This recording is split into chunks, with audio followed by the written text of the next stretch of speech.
03 tulina omukulu Norbert Events olwairo tugenda kwemubuuza wano ne wali omukulu Norbert ogamba otya Katonda akuuma osibye otya siyo bulungi nga bwondaba leero bwe napostinze Norbert Events buli omu yangambye oyo tabu lwaki bagamba nti oli tabu generational promoter obikyusizaamu twabikyusa system twazidifyinga amateeka ge baateekawo twagamenyaamenya babuuzeeko babulira amannya amatuufu abalabi ba Spark TV wano mbawaka nno lwakuba ennaku zino mubadde munkyayemuko nga muluddewooko oludde tuleetera ebivvulu y'ensonga naye kati system wendi nakomyewo abalabi ba Spark TV mbaagala nnyo generational promoter no Spark TV zezimu ku TV ezimukoze mwajemera babakubiranga amasimu nga bababuuza ku lwaki mukaleese ku TV mumujeeyo kati baatuta tebakyakuba masimu temukuba simu yadde mundabye ekituufu mundabye naye temukuba simu beegayiridde bonna bakutaayiza amanya amatuufu nze Twizire Norbert Twizire ndi nzaalwa y'Ekanungu ekihihi Twizire ekitegeeza ki tuzze nzize najja nzize Norbert wasooka walinga okola ki nga tonayingira mu bivulu okutegeka ebivulu first of all nva mu humble background my dad is a police officer naye nga bana abasirikale abatali bamaanyi nnyo bamayinja nnyo abakuuma amateeka nti asobodde through all the ranks okutuweerera n'okutukuza era nze ndi product ya barracks ezisinga nzitambuddemu nsambya barracks Ludawa Masaka Kalangala Tororo Naguru twatambulanga nnyo polisi yennaku zino tukyatambuza nnyo basirikale mu transfers kyogamba wasulako mu import ebutereevu mama ingia pole n'ennyumba nga terimu ndabirwamu teri mu madirisa manyi kituufu mbu obubimba buba binyogoga buba bwokya nnyo ate mu sizoni y'okunyoga ne bunyogoga nnyo ekiro omulimu gwe nali nkola nze nno omulimu gwe nasomerera ate sigukolangako wasomerera ki I'm a teacher by profession a master's degree holder from St. Lawrence University naye okuva lwe nafuluma university naye bwe nali ku university nali kitunzi nali marketeer wa university kyokka nga ate bansomesa busomesa ekikulaga nti ekintu ky'okubeera kitunzi okiruddemu it is inborn. You know, you can be something by either art or science. So me I'm a marketeer by art and choice. Science kitegeeza mba nagenda n'embisomera sibisomererangako wantu wonna.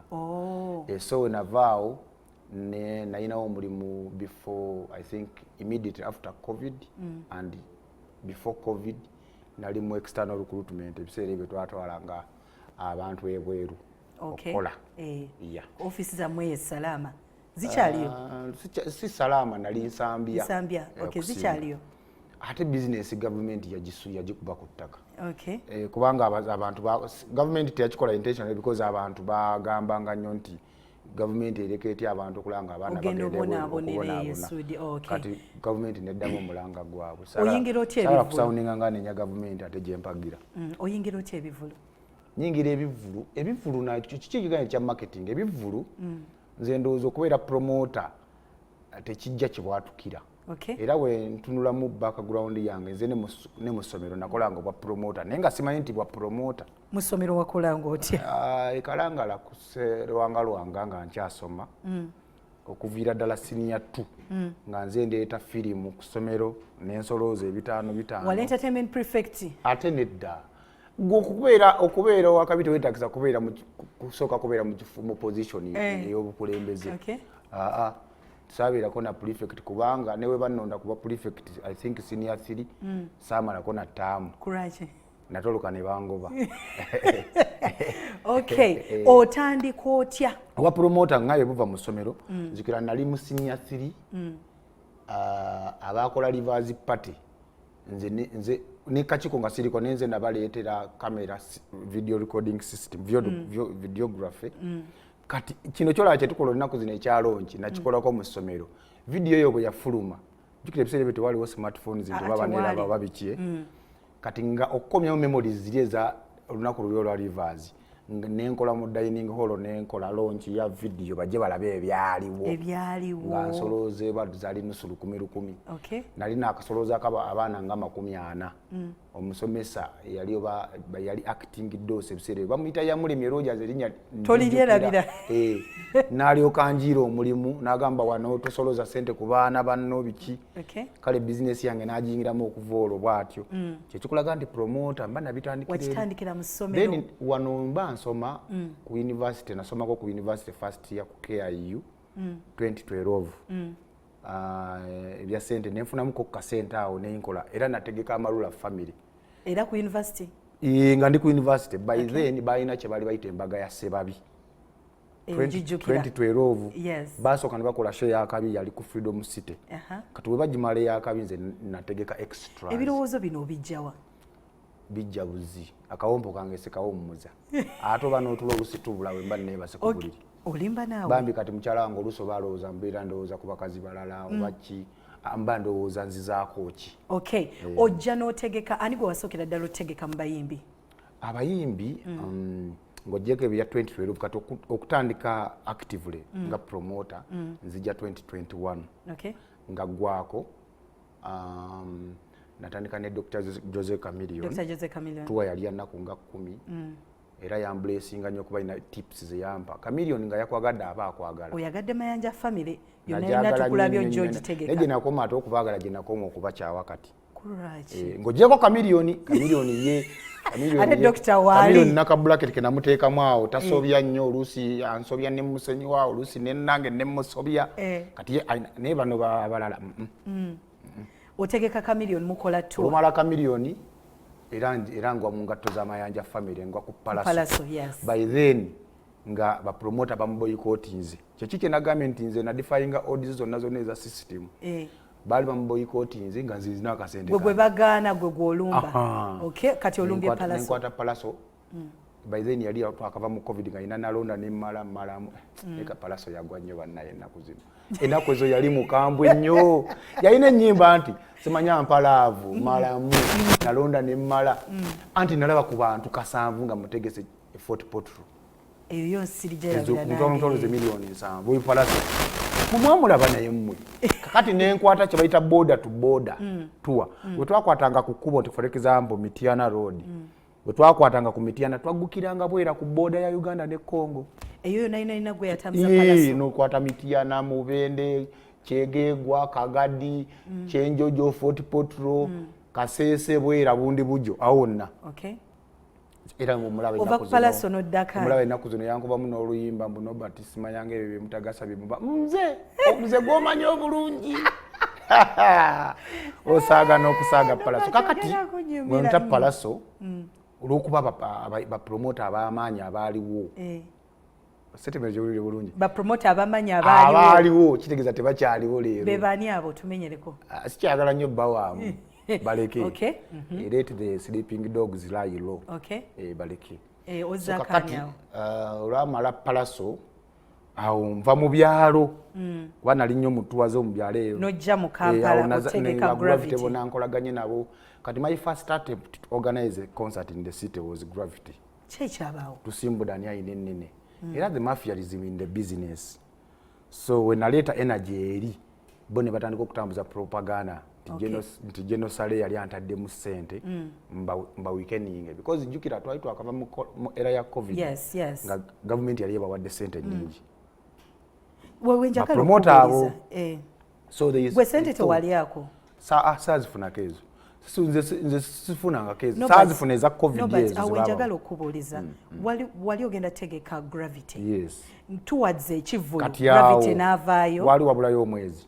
Wali wabulayo omwezi Gravity n'avaayo n'agamba takyali naawe agenda kwetegeka. Era gwe yeewuunya nsazizamu ekivulu just tumumanyi bumanya gye nava. Kyava kuki? Tekyewuunyisa. No, era twafunamu disagreement butono awo. Naye kyalimu nnyo mafia. In fact Gravity yakajja kinnyonnyole. Because we reconciled. Kuba mwali ba mikwano. I think 2 weeks back we reconciled on Kabata, waliwo Kabata TV wa amaanyi ku TikTok okwo. So Gravity ye yaŋŋambye mbu baamugamba by then nti manager Roger, manager wa Spice, nti yali yeekobanye nange nzijeyo show ye ngabulayo wiiki emu. Kati yena akwesooka. Meanwhile Gravity akimanyi nti concert bwe cancelingibwa omuyimbi kaliya yeekosebwa. Oh yeah. That's why he fought hard okulaba ngaji owuninga nze njiveemu. But I thank him because he understood me and he paid me back. He reconciled. Kyogamba mu bino omulimu gwe mukola ogw'okutegeka ebivulu mulimu ba mafia. Ate kati ba mafia bajje mu bivulu basangiwe wala. Bakola batya bano ba mafia? Emizannyo miyitirivu. Mizannyo tuweeyo ko muzannyo. Okay. Tubireke nga biri over. Tubireke ebyo tubitegedde. Essaawa zino tulina ekiri ku social media ekiri mu Tumblr eky'omuyimbi bamuyita Omega 256 yavudde wabadde oli mu mutegeka. Kituufu. Wabadde oli mu mutegeka n'avaayo kennyini gwe kennyini n'osazaamu ekivulu wasinzidde ku ki? Siddamu mwogerako wantu wonna. Okay. Lwaki ekivulu mwakisazizaamu? Siddamu mwogerako wantu wonna. Okay. Waliwo ebivulu byotegese gwe kennyini n'ogamba Milka kino ekivulu. Namuzize. Wamuzize? Ate nze ndinga nga kawane Kampala ndinga nga Nuupu gwempa kadi ya wangu. Naye tukwegendereza Nobati.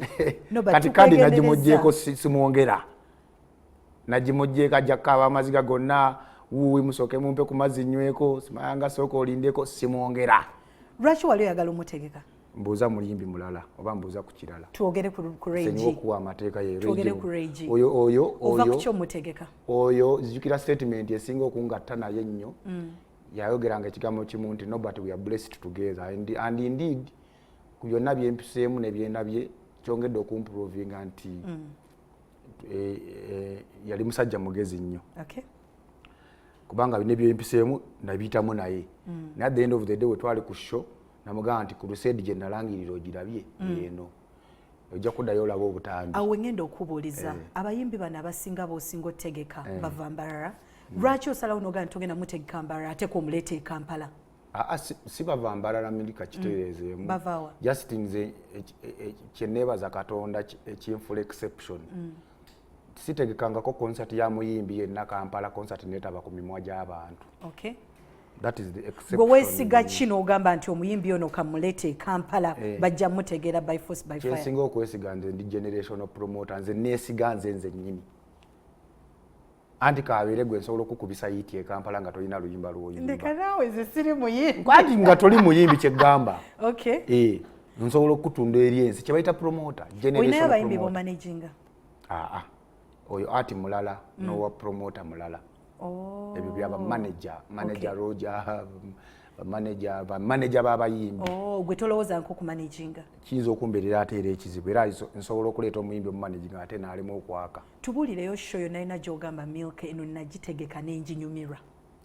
Show yali ya Regi live in concert.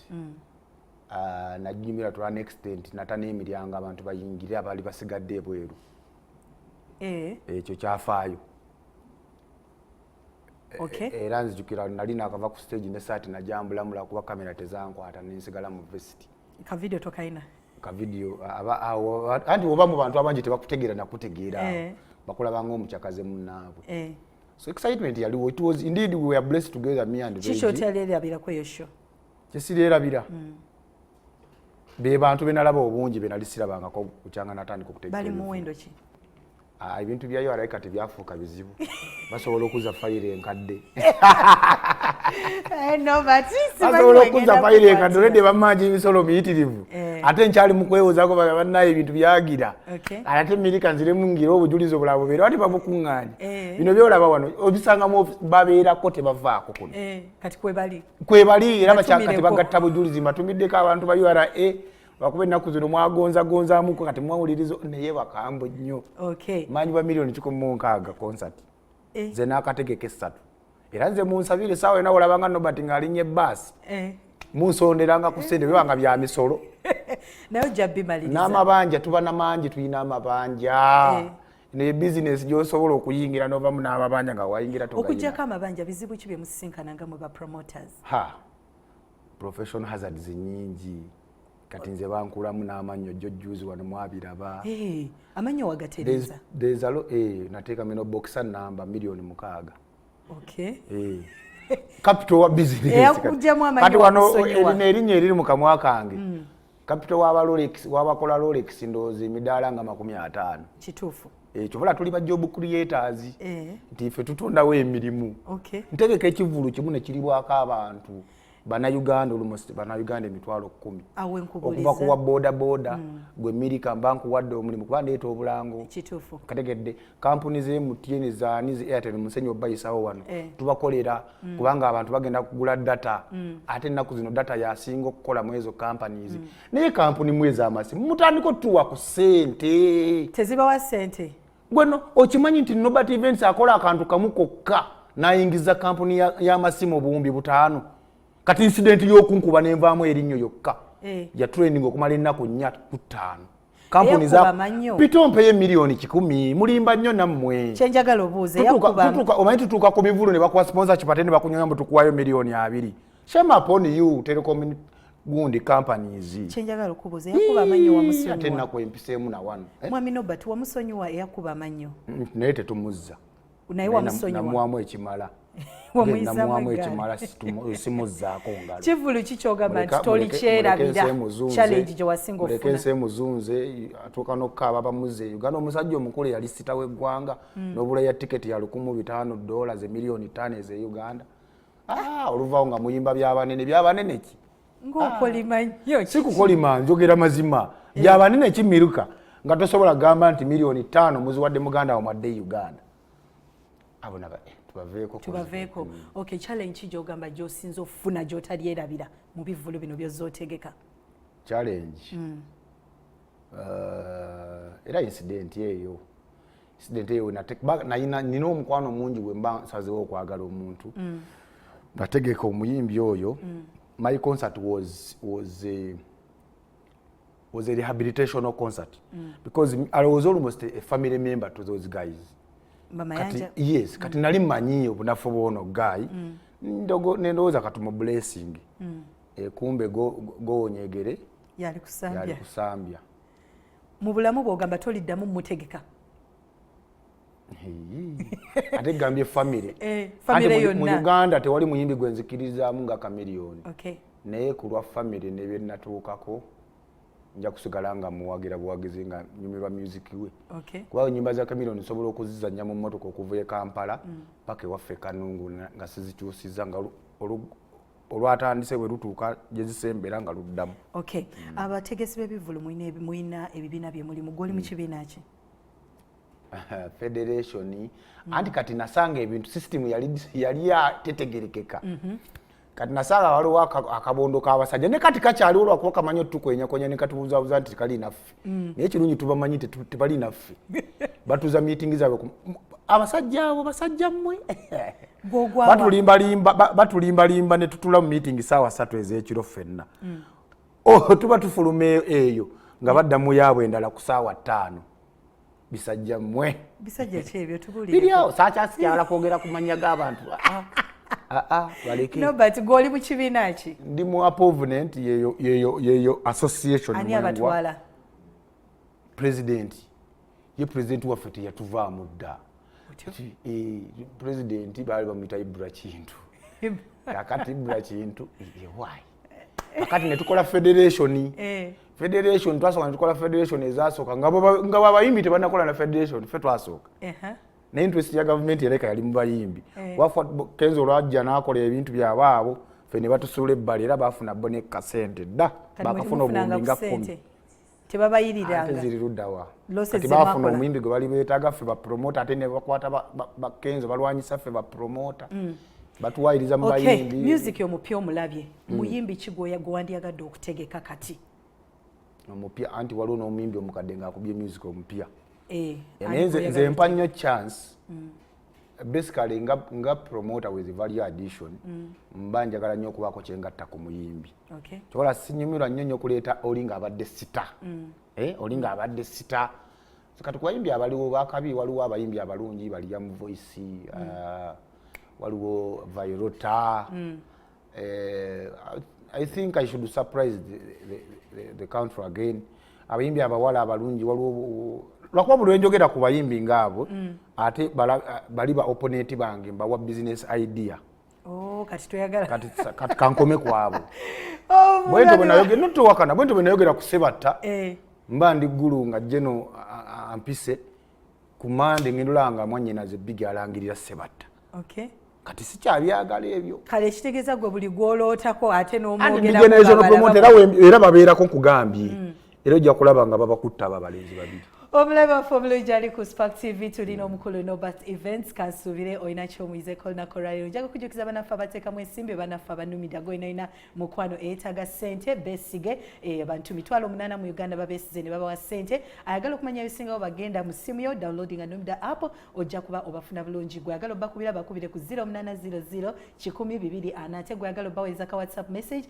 osobola obbaweza ku 0787 568903 njagala okwebaza mwana mwala Fashion anyambaza mukwano okola bulungi asangibwawo asangibwa Makere Kasubi ayagala osobola mufuna ku 0706 226062 Norbert Events oli musajja mufumbo iyo nze empeta jola oyina abaana bameka empeta jola bayeno anti twagala tutegeere abaana bameka sebo producer yete empeta gira gay abantu bakutegeere ebintu sibya buli omu Sibya buli nawasana akamala university ngawa yangu commitment yeba yankulu nnyo era mukyala wange saala nnyo kwogera mannya ge naye omwana w'emmamba nkwebaza webale kunjagala mu nnaku mu bulungi mu bizibu ne mu ssanyu yawulira atya ng'ozeeka nga tolina manya yabimanyi nature ya business gye nayingira agimanyi yakikkiriza nakukkiriza omwami anaafumbira ow'amagye n'abaana basatu olina abaana basatu wow that's nice wawe ekirooto ky'abaana nga 8 naye simanyi kuba ndaba omukyala atagamba yamala okuzaala kale bikyansobedde era munsabire nnyo omukulu Norbert Events obanfuneyo gwensasula nga omulimu gwe gwakuzaala tajja kunsumbuwa simanyi naye ekyo nsaagamu mukyala yinza kitwala serious mwami Norbert Events akatale ke katusuubire ekyomwaka guno 2025 okuva mu kampiyo akatale ke kambeera nnyo n'ebipya kati surprise kati saagala byogerako kubanga nagambye nina ababeerawo nga bagambye kati kazaako ki kati abaleke tulime balabula naye nga generational promoter era mujja kubiraba madde simanyi nti promoters mwinayo ba mafia saaga n'okusaaga mbozi mu ngeri y'enjawulo ndabyekawo ka message na ogi wange yali mukwano gwange nnyo nga tukyasoma ku university kati naalongo Shamimu nkutumidde family yange baganda bange bato bange mwenna mbalabyeko mukyala wange sawa zino abateyebase sawa 2 akyatula kimanyi kati ku TV kwali omulungi ali ku Spark TV wekyo etambudde olunaku olwaleero it has been 21 questions kansuubire